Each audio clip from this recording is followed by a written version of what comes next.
because he wanted to review the Royal Rumble with me. I was like, okay, cool. So, and we just got finished reviewing it and everything, and just been having my day off of work, but not day off from the pod. And no, there's no day off for that for me. So how has apparently 2023 has started off great for you because from being on your Twitter feed, girl, you've been cracking that day. From shoots with my man cinematographer and Blush Erotica, and then my man Ty Stokes raving about you and everything and stuff. And how have the year been treating you? Say it again. I said, how have the year been treating you so far? Work-wise, it's been really well. I went to AVN and I got a lot of really great content. Personally, it's been a little rough. It's been a rough start, but I'm still grinding. I'm still pushing with a smile on my face. So. Yes, and a pretty smile, I must admit. Most Thanks. definitely, to see that pretty smile. So you went to AVN. So this, of course, it's probably your first AVN and what have you. Tell me about your experience going out to Vegas to the Big Dog event. It was exciting. I'm really glad that I went. I didn't spend as much time as I would have liked at the actual convention. Mm-hmm. I went by myself and I kind of got overwhelmed by the crowds and everything. Yeah. I didn't spend as much time as I would have liked there. I would have liked to do a booth. I didn't honestly didn't know that was an option for me. So I didn't apply to any of them. But I will next year around. I'm going to definitely try and see if I can get into one and definitely network some. Oh, yeah. Because when you're on the booth, it makes you people look at you in a different light versus just the girls just walking around. Right. You know, because you have a central location where people can find you. And it's just the aesthetics of it that you're at a booth. It shows importance in many ways, you know, period. So, and of course, you said you did a bunch of shoots while you were there, which I'm pretty sure. Did all the shoots that you had booked go through? Did you have a couple that fell through? Yeah, I had a couple that I was really looking forward to. Saucy, I want Saucy. I really wanted to work with her, and that didn't end up working. But for the most part, I think most of my shoots that were planned with and Amani Seduction, I really wanted to work with her, but my flight got delayed. I was supposed to work with her when I landed, but my flight got delayed. So okay, so you just did, but just you. So did you do any boy-girl shoots, or it was just mainly girl-girl or fetish? Or I did a boy-girl shoot with Samaj, which was really fun. Friend of the show. He's great, and I did a tit smothering video with Flat Jack and Toby. Yeah, I was just looking at that. And how big are those big titties of yours, my darling?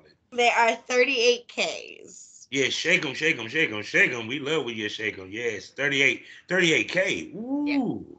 Good night. Well, you up there with you on your way to Score Magazine or something out of this piece, you know, period. Because big titties is what they do, what have you, and everything. And you always had big titties, huh? Yeah. Came in really early, and I really honestly thought they weren't going to stop growing, because even after I graduated high school, they were still getting bigger. So. Oh my goodness! And she got booty too, people. She just ain't titties.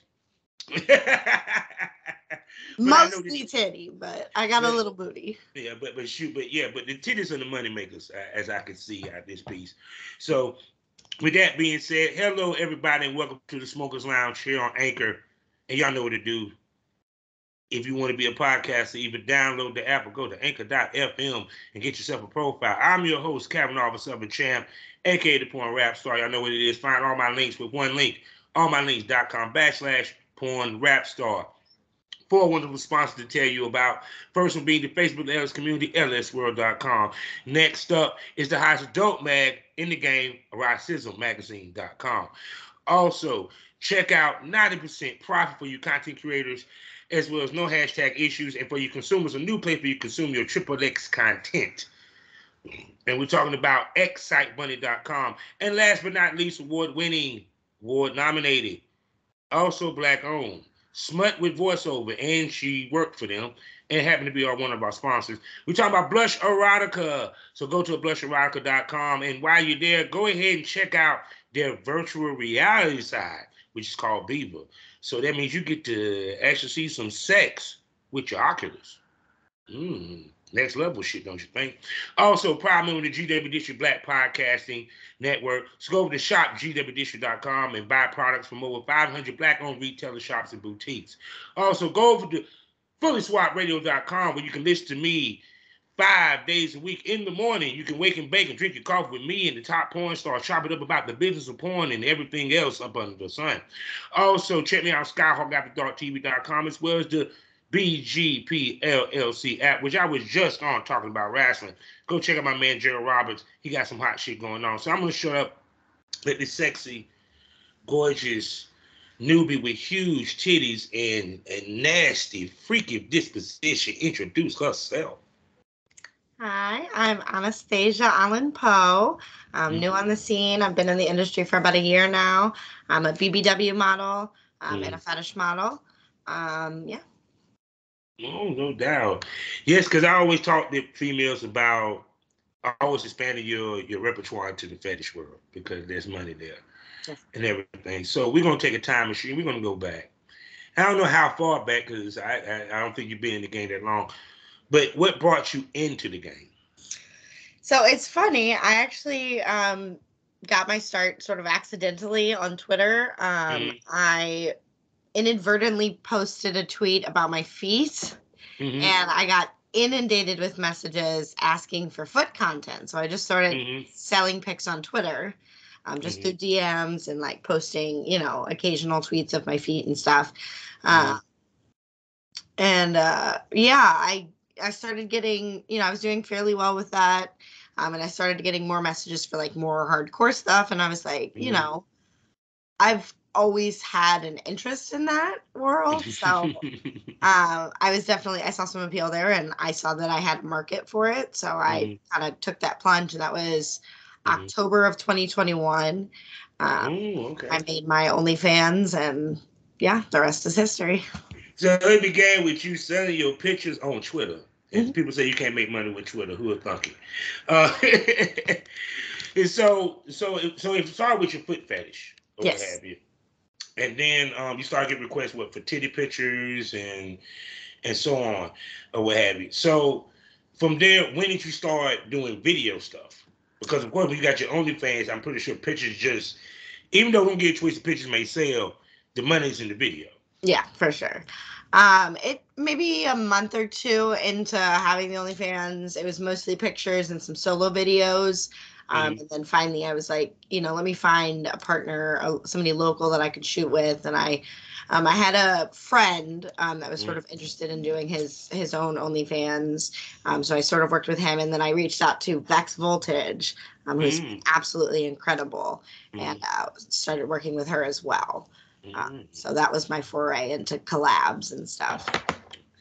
Okay, no doubt. So it's kind of like, so when you cut your teeth with your first boy girl, it was with another content creator. He's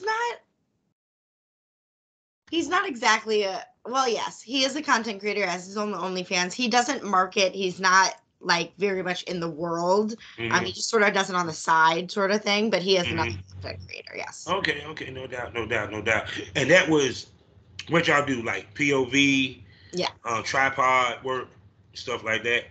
Yes. Okay. So you was cutting your teeth, breaking the ice right then and there, getting yourself camera ready. So with that, because a lot of girls stay right there. So what made you decide to elevate to want to deal with more professional guys? That was always the goal, was to go sort of a little bit more mainstream. I think I want to make the best content that I possibly can, and I think in order to do that, I have to work with better people, and I have to learn more of the back end and that sort of stuff. So that's important to me. No doubt. So who was the first professional guy that you reached out to, you worked with? Well, Vex is a professional. She's been in the industry for, I think, almost 10 years now. She's an alt performer. And then I reached out to Charles, I think, was the next person that I reached out to from Blush Erotica. He's an absolutely cinematographer, the cinematographer on Twitter. So you jumped up. She said, let me go fuck with the award winning. I took my shot. I saw an opportunity and I took my shot. No doubt, no doubt. So let's unpack the shoot that you did with cinematography. So what was your first shoot working with Blush Erotica? That was actually at AVN. It was a domination scene that I did with Princess Dandy. Okay. That was so much fun. I can't say enough good things about her. She is so sweet and she is a hard worker. Let me just she definitely is. And the cinematographer, he was wonderful. Super great with all of the angles and giving direction and that sort of thing. So that was really fun. And then we tried to do a VR scene, but he had a full day of shoots and so had I. So we kind of got a little burnt out toward the end. Oh yeah, because I'm sorry, to be a VR dick, it's a lot of work because you can't move, you can't hardly breathe. I got to sit here and take you sucking that dick, and I can't even express how great it is. I'm just.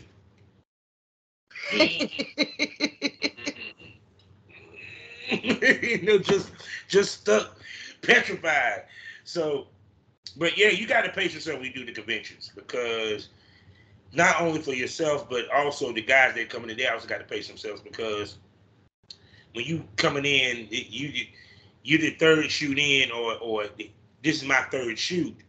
You know, one, depending upon how hard I went these first couple of shoots, I'm coming in and you know, it's a lot that you deal with when you deal with conventions versus if you had a content house or if it's a more of a one-on-one type situation for content trade. Right. You know, period. Yeah, it's a lot. So how did you decide to pace yourself so you wouldn't wear yourself out? I took a lot of breaks. And I pushed back if I needed to, take a nap or something. I was quick to say, hey, can we push it back an hour or so or whatever I needed. But I didn't schedule. I mean, I scheduled a lot, but I didn't schedule so much that I would get terribly burnt out. It was just that day. I had a full day and I did have a bad experience at one of my shoots and that sort of wore me out a little bit more. Oh God, I hate to hear that. It happens. It's part of the industry. You live and you learn. But I kind of went in with a little bit less energy, a little bit of a lower energy level than I would have wanted. So what made the experience for the other shoot bad? Was it the talent? Was it the producer? Was it just wasn't a vibe? It was the talent, and it was just a bad decision on my part to work with that particular person, and I learned my lesson. That speaks volumes. It goes back to, like I said, people, professionalism. Professionalism makes pussy wet sometimes, my friend. Yeah, it just does. Let you know. Yeah, because I'm sorry. It's like even in my days, it's like females respect it more if you keep it. It's like this. Even to the point, it's like this. If you keep it straight laced. Because even when I had girls sit there and say, "Dad, you don't like me because you don't rub on my ass or nothing," I'm like, "Babe, I don't want to come off thirsty or nothing. I don't want you to be telling people that, oh, he was all on me. He wouldn't even let me get dressed. He just kept touching me. I didn't want him to touch me. Nah, I don't want to be that dude. You know what I'm saying? I heard what happened when dudes be that dude, because they don't realize some of y'all are married, got husbands at home, and this is fucking work. I mean, shit, what more pussy do you need? You're already getting the pussy anyway, motherfucker, without having to goddamn take out the dinner. So what the fuck?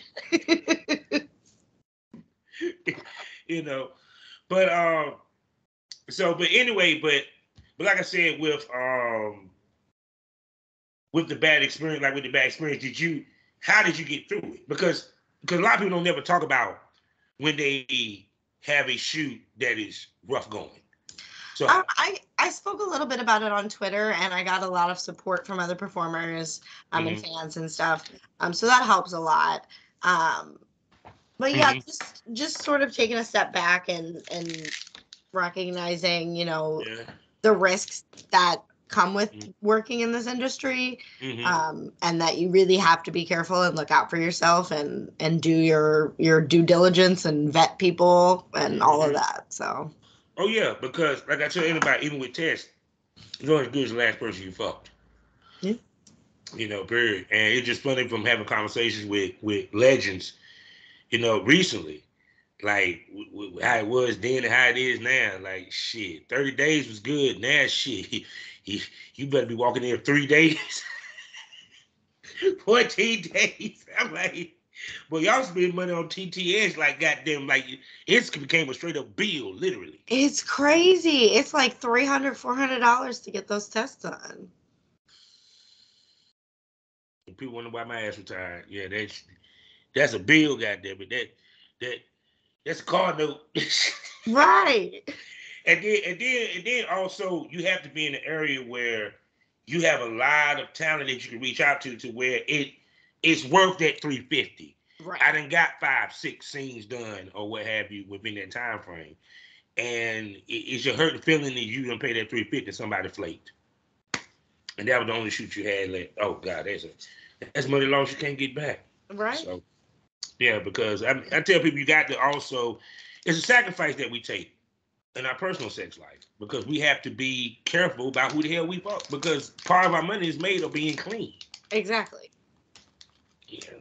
So I noticed that when you come to your brand going to be more fetish heavy or more content boy girl heavy?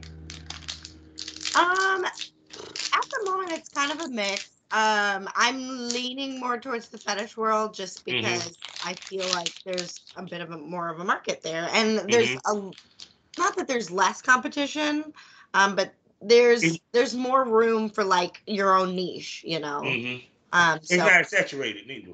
yeah. Yeah, it's not saturated. So because for one, it like when you have professional performers, they use the boy girl content as just a change of pace type video. Right. Versus someone that is dependent upon content, they use the fetish. You know what I'm saying? But even more so, um, I think it hurts them to a certain extent because the fetish one, that fan base is more rabid, they're more loyal, and they're willing to spend the money that you're asking for versus a content-based fan base. Right. You know, I kind of noticed that myself. It's just me. So, what fetishes do you do? I'm really open to a lot. I'm sort of on the fence about this one right now. I know that there's a huge market for it, but personally it makes me very uncomfortable, and that's the sort of the incest or sort of pseudo incest, the step sibling stuff. Oh, okay. I'm not too keen on that, but I know that there's a big market for it. So it's something that I'm sort of mulling over right now.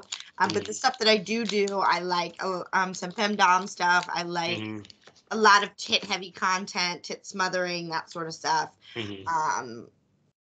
Some feet stuff, obviously. I haven't been lucky enough to do my first foot job yet, so that is on my list for this year. What else? I like to dabble in a bit of everything. I've done some like wedgie stuff, some tickling stuff, really like and I'm trying to get more into the jerk off instructions and like small penis humiliation. I know that's a big one. I just did a video about that. So yeah, because you'd be surprised. People don't realize how many things are fetish. Sneezing, you know, of course, vomit. I mean, I was sitting there talking to somebody do giantist, you know, type fetish or what have you, or even the bondage where there's no sex involved. She just tied the fuck up. That's it. You know. But I tell people if you're going to, which is the kicker I always said, in order for you to survive in this business without fucking a dude, you have to be good at extreme kink and fetish, or you a damn great webcam.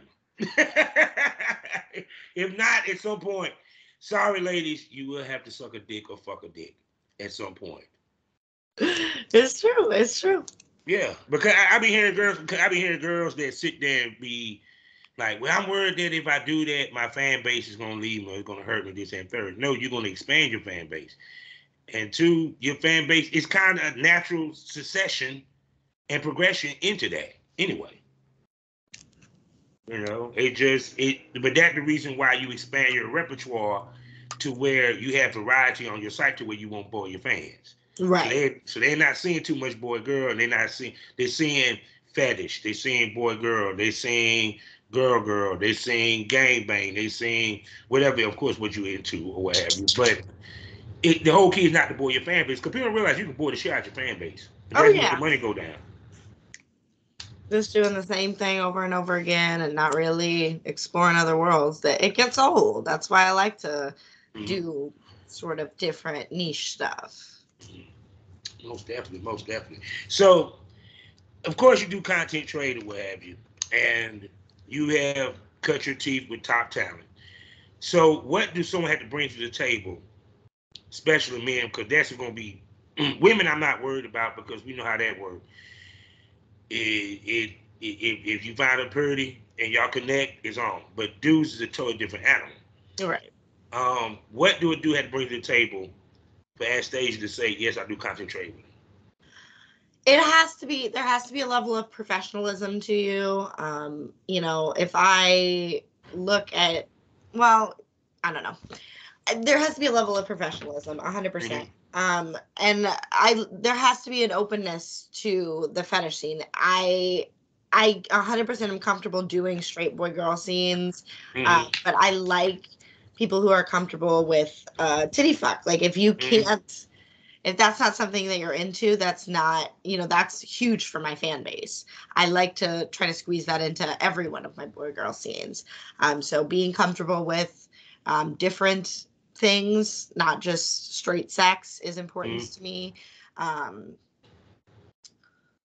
Yeah, just flexibility in general. I look for professionalism and flexibility. Yeah, because even with me, like let's say if I working with you, yes, even if I did a boob job scene, titty fucking be involved in it.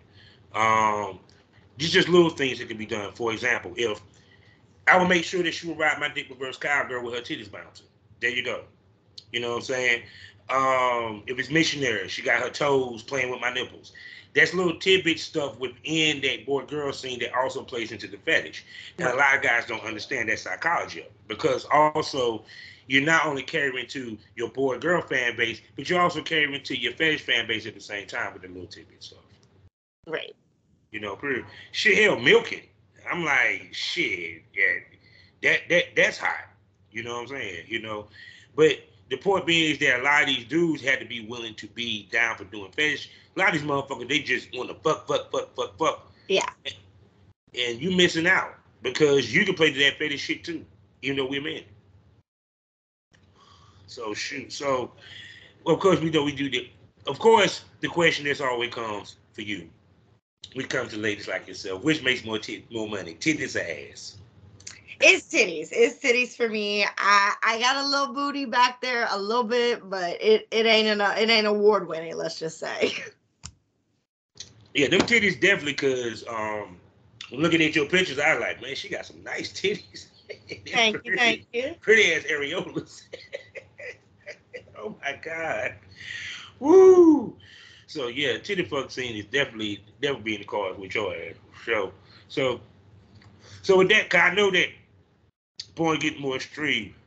Like, what's some of the more extreme stuff that you're looking to do and add to your repertoire? Such like gang bangs, DPs, do you do anal, any of that? Definitely. I definitely want to do more anal. I would love to do a gangbang scene. I really want to do, and I think I would be exceptionally good at some puke stuff, like some facial abuse. I know that that's really popular. So. She is a switch. She's a switch. She's a dom and a sub. Look, I'm a dog. That's why I can tell certain things, baby. I can tell certain things. So for your gangbang, what would be the perfect number of dudes? 4, probably. I think I could do 4. You are modest. You modest. She said 4. It'd be so good if you talk some 10. 10 would be perfect. I'm like, Just for my first one, just to ease me in. Just Mhm. 4. I think I could do 4, and then bump it up. So with anal, is there something you do in your normal sex life? Not as much. I do dabble in it occasionally, but it's not my favorite. There's a lot of prep that has to go into doing anal. Yeah, which y'all about to get to. Go ahead.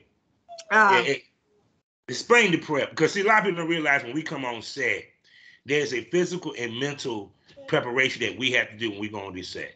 right. And you'll never hear people talk about it. Even with the anal, you have to prep your ass for it. Even the dog said, "Yeah, it's prep, damn it. You have to prep." I agree with you, Bob. I've seen her do it. But anyway, you know that when you be fucking the dog be sitting right there at the edge of the bed like, No. Oh, I kick her out the room. She don't need to see that. like, what you watching for? You don't understand what we doing. but no, but back to what we were saying. So speak to like the prep that you have to do before you do these things. So I do usually do like an anal douche or an enema. I like to do some stretching, so I'll usually do like a butt plug or two, or even a dildo, just to stretch it out a little bit. Um, yeah. And then just sort of mentally preparing myself, because there's obviously, even with proper lubrication, there's a little bit of pain that comes with anal. It's just gonna happen, especially if you work with somebody who has a big dick. You're gonna be a little bit uncomfortable at first. So just mentally preparing for that, sort of doing a little bit of meditation, a little, processing. But yeah. And then when you're on set, because like I said, in some cases, because like in some cases, you probably didn't get a chance to meet the talent ahead of time. And in some cases, you did.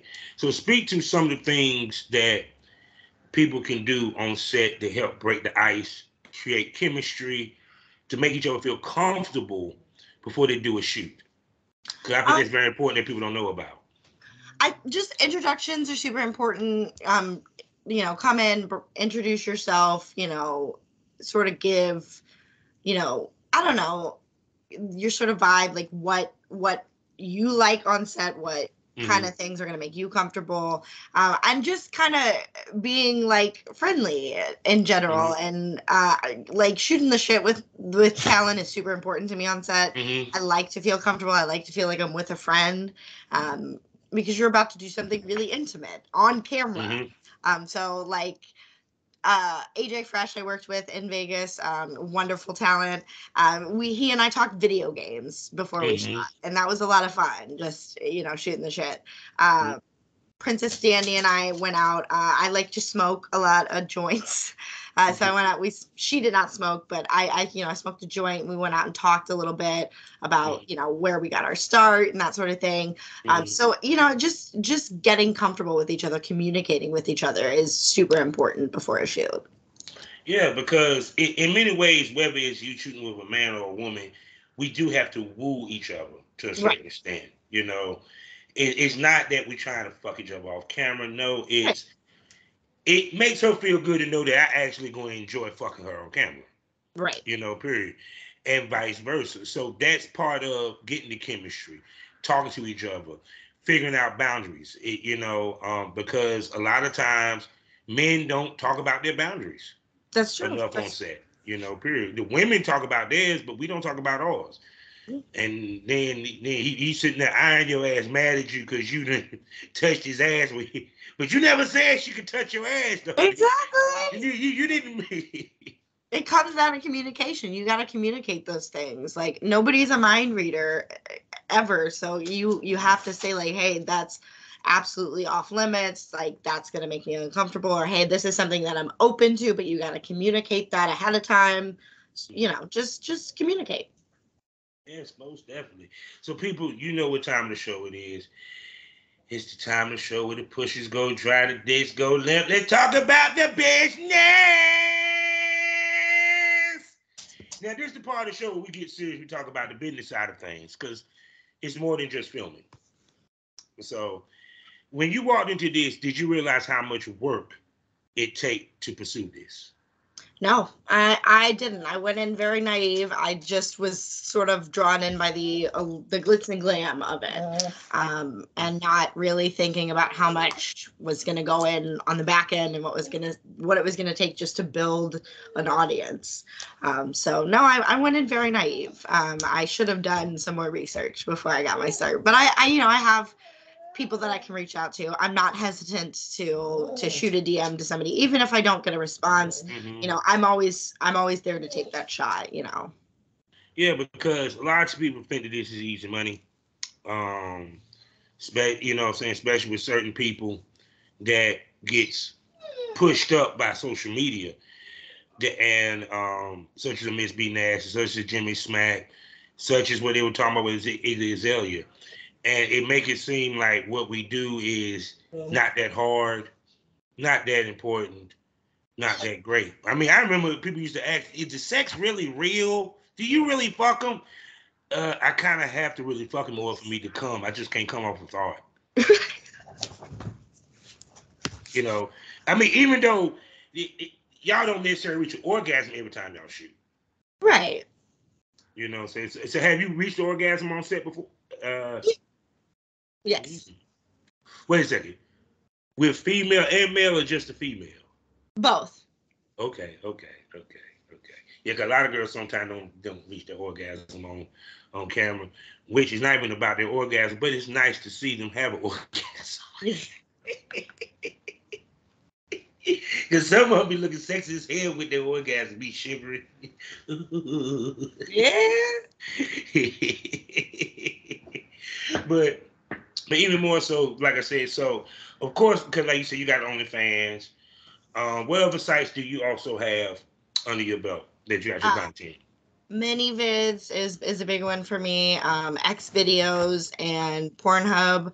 Mm-hmm. Although I'm in the middle of a brand change, so I'm still getting those sites up and running. So ManyVids and OnlyFans are the big ones, right? Now, are you looking to separate your hardcore content from your fetish content? I know some people have a fetish side of what they do, you know what I'm saying, and then they have a site where it's the hardcore stuff. That's something you're looking to do in the future. I'm looking into it. Yeah, I'm looking into. I know I Want Clips is a big fetish site. So I think I'm gonna look into getting an account on there and uploading more of the fetish stuff up there. Right now, all of my sites are a mix of content. Most of the time, the fetish stuff is.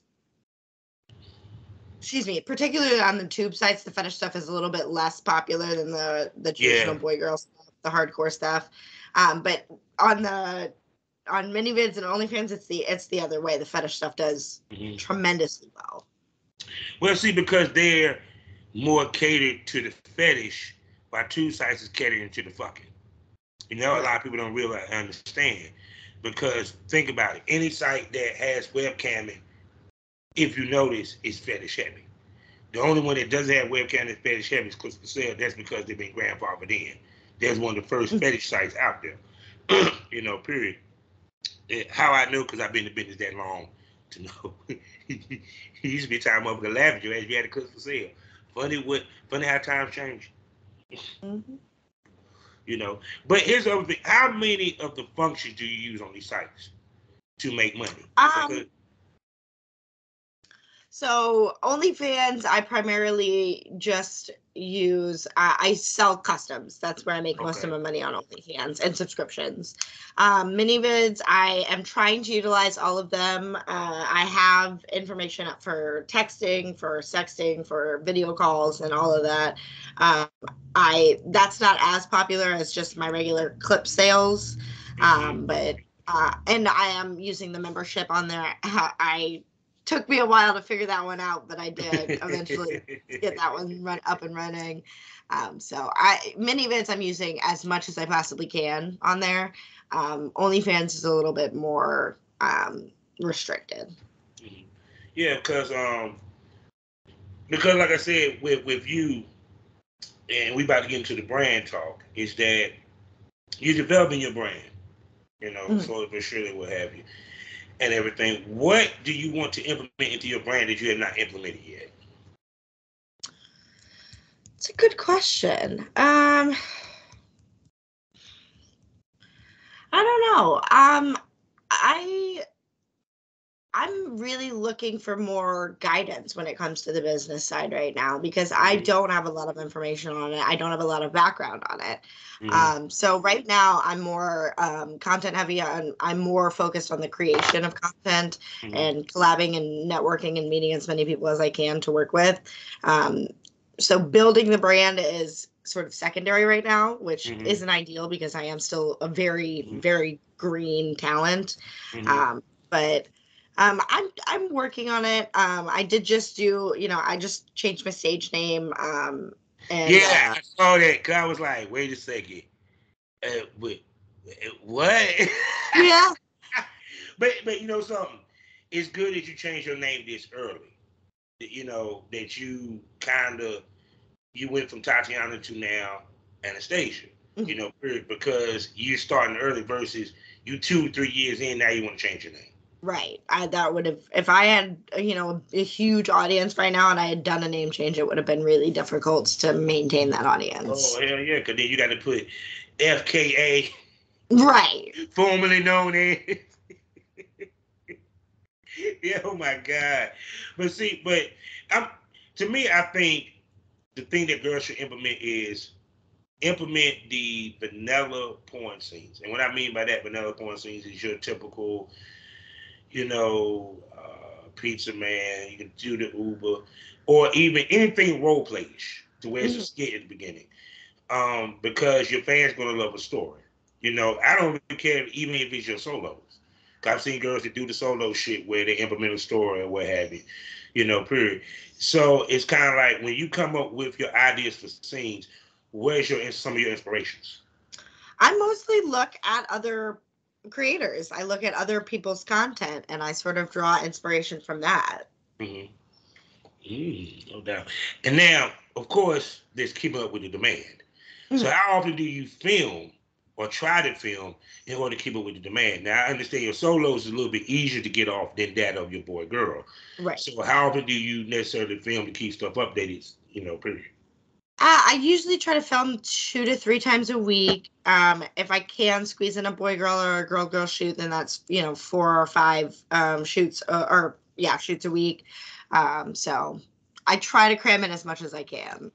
I just unfortunately lost my job. I was working a vanilla job, so that took up most of my time. Now I have the option to work a little bit more, and I am going to while I'm looking for a new job.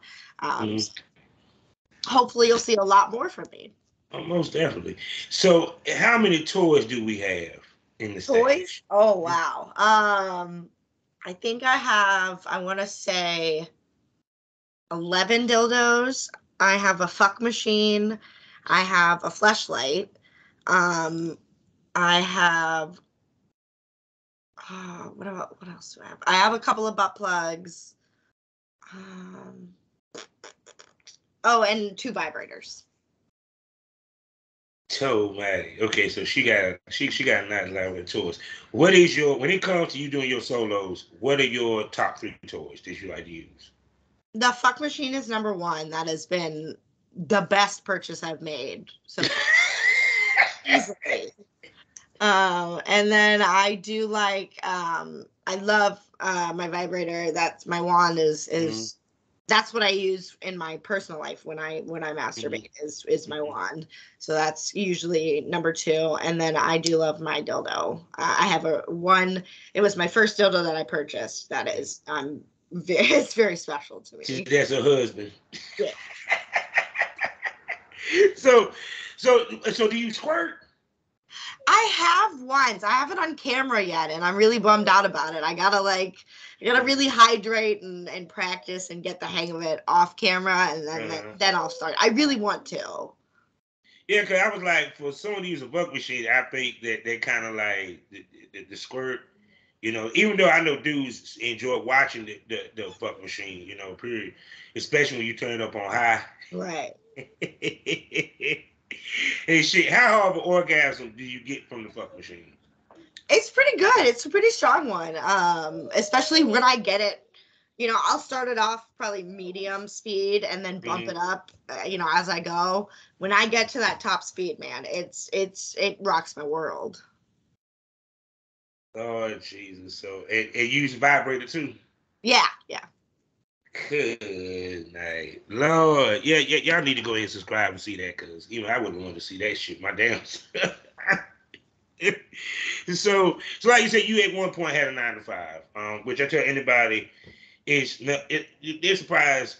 That's one of the misconceptions people don't realize, that there's a lot of porn stars who do have 9 to 5s, right, and pursue this at the same time. And I tell anybody, yeah, you kind of need it until this takes over.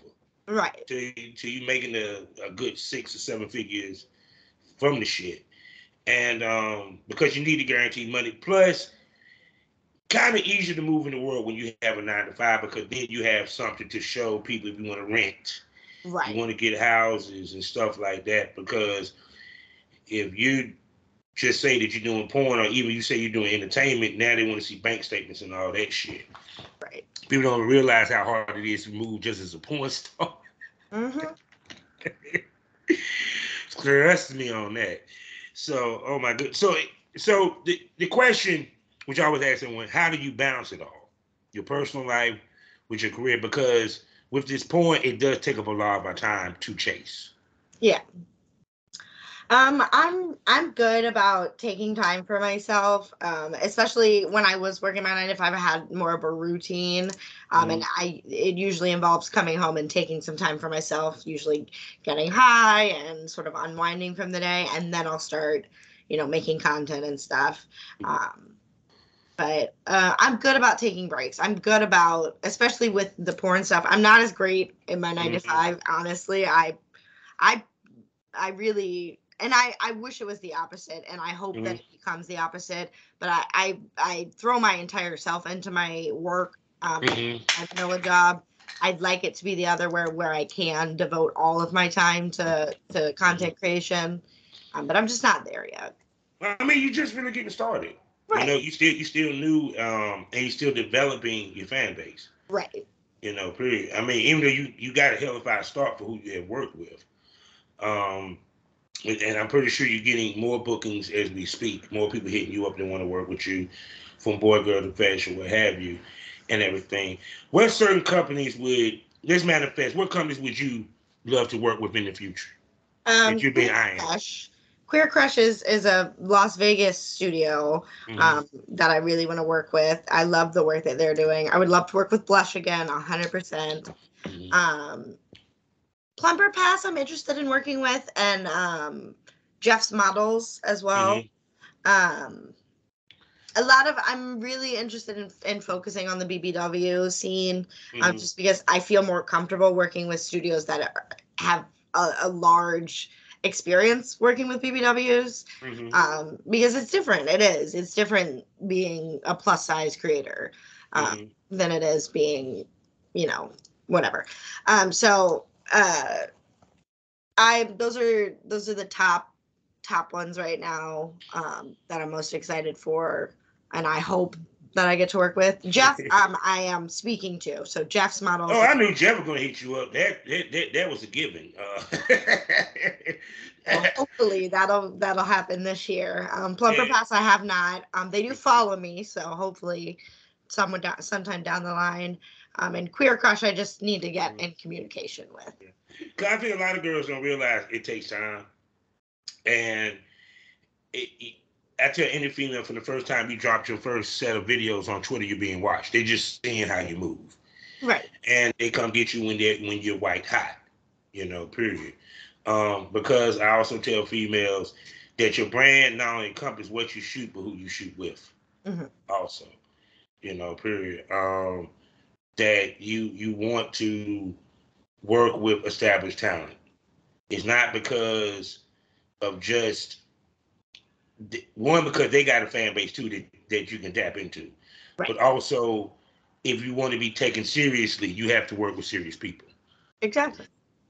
Yeah, and that's why I said I like with Princess Danny. Shouts out to her, because I did an interview with her. She is so fun. She is wonderful. She is so fun. I swear. She had me dying laughing the whole time. She ain't got no damn sense. But I love her to death. I can't wait to bring her back. But no, but like I said, I mean, with you now, also you got these content parties, these content houses and stuff like that. Is that something you plan to attend in the future also? I'm looking into it. I have heard about a couple of content houses, and I'm really interested in moving to Vegas at some point. Hopefully this year. So far it doesn't look optimistic, but I'm holding out hope. So at some point, and I know that there's a big house that's out there, so that I would love the opportunity to work in a content house. Yeah, most definitely. Because one, you're surrounded by. But one, I really doubt there ain't nobody gonna turn you down for shooting. I really doubt that shit. That's one of them gonna make time. You might get your game bang there, right there. How you playing? Shit, a lot of them do that. But no, it's like I said, iron sharpens iron. So it kind of enables you to network, and plus you guarantee to get quality content. Right. You know, because the thing about it is how much is quantity more important for you when it comes to the quality? Excuse me. How much quantity is important versus the quantity when it comes to you? Quality is more important to me at this point. I definitely, as far as cranking out solo videos, I can do that, as much as I want. And as I've gotten the knack of it, I still need to get like a really great camera to shoot on. But so far I've gotten that to the point that quantity is more the focus there. When it comes to collabs, I'm 100% more focused on quality than quantity. Well, I feel you saying. And thank you for saying get a camera. Because I'm sorry, I'm old school. I can't do a phone. It's not the same. I don't give a damn y'all got an iPhone. It doesn't beat a fucking Canon. No. It doesn't. It does not. I'm sorry. The pictures ain't the same. It just ain't. It just ain't. So now here's the other question because of you being a newbie. Because this has been an argument that's been brewing on Twitter. It's about less is more. Now, what the argument is that you have some girls that feel that females show too much on their Twitter page and feel that they shouldn't. So what do you think on that argument? I've been thinking about that a little bit just because I see from what I see from other more popular creators is that they show far less than I show. I personally think that where I am right now, I'm building an audience and I have to show them they don't know what I've done. So I have to show them some body of work. So I personally don't think that there should be a limit on the amount of content that I'm allowed to share. But I do understand where people are coming from in the sense that you do have to leave a little bit to the imagination. You do have to leave a little bit of mystery to it. Because if they can see, basically what the scene is going to be on Twitter, they're going to be less inclined to go and purchase the whole scene when they can see. See, that's where I tell people, no, it's about packaging. It's about packaging. See, that's the mistake ladies make is sometimes they overthink it. Instead of you putting up just a clip of you dude sucking a dick, throw up a fucking trailer of the scene, showing highlights with some music behind it. Period. Ladies, me personally, a titty or pic, it like this. You can show titty all day. Don't show the coochie. Because that's the last frontier. You feel me? But even more so, it's about the look of the picture. That's why I tell females, no, get in touch and become friends with a fucking professional photographer. Because the difference is, if you got a professional looking picture of your tits out, looks way better than a fucking selfie. Plus, it makes them look at you in a different light because it's a professional looking picture. People look at a pinup way differently than they just look at a IG model. Right. Period. That's what I say I like about you. You do pinup as shit. Period.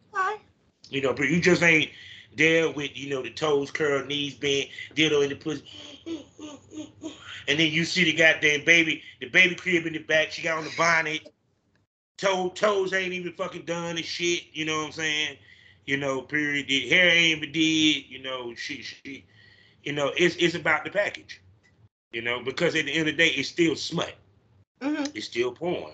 You know, I get what the lady's saying about less is more because, but once again, those girls that saying that, look at the type of pictures that they're dropping. They're dropping professional, modelish looking pictures. Right. You know, period. So, and also if it's classy, if it's sexy, not just raunchy. So to me, there's no blueprint of how it works, but the only blueprint that I do know is that it's kind of like I'm saying this. Some of you millennials don't remember. It's just like the dude Mims who had the song said, "This is why I'm hot." I The shit. remember it. Remember the song went I fucking do. multi-platinum. Cause Yes. you want to know why? Because he told you it was hot and we believed him. That's true. Yeah, people perceive what you give them. That's why I tell females when you start at a level, you stay at that level. You don't go below it because you end up killing the fantasy and boring your fan base. So shoot, that means they saw you on Blush. They may be seeing Blush looking shit. Don't tell anybody that. So, and for what I see, you do quality shit, baby girl. I see potential with you. That's why I wanted to interview you. Thank you. I appreciate it. No doubt, no doubt. And that means I'm gonna have to bring you back also. Because I told you I bring them back on a regular basis. So with that being said, baby girl, can I call you a smoke buddy? Absolutely. See, there you go. So she will be back on the Smokers Lounge, and she'll be back eventually, and probably soon, the Premium Smoke Room. That's right, people. $4.99 a month, 6 premium podcasts, more unpredictable, more wilder, more crazier. Hey, she might even show us those beautiful tits of hers in the Premium Smoke Room, which we're hoping for. I got my toes crossed too. But you won't know unless you subscribe. Remember, the best smoke is always premium. Subscribe to Premium Smoke Room, people. So with that being said, baby girl, tell everybody where they can spend money on you. I am Anastasia or Annie Allen Poe everywhere. That's Allan. If you spell it Allan or Allen, you're not going to find me.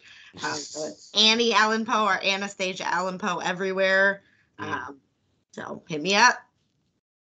And I find it interesting that your last name is one of my favorite poet authors. That's Edgar Allan that's Poe. what I got him. I got him on my back. Yes, yes. Telltale Heart. I can go down the list. I love it. I just love reading his poetry. So with that being said, people, you know how we end this thing all day, every day. Life is a learning experience. What's the point of the experience? You haven't learned anything. Smoke this over. Say goodbye to everybody, Annie. Bye, everybody. Bye.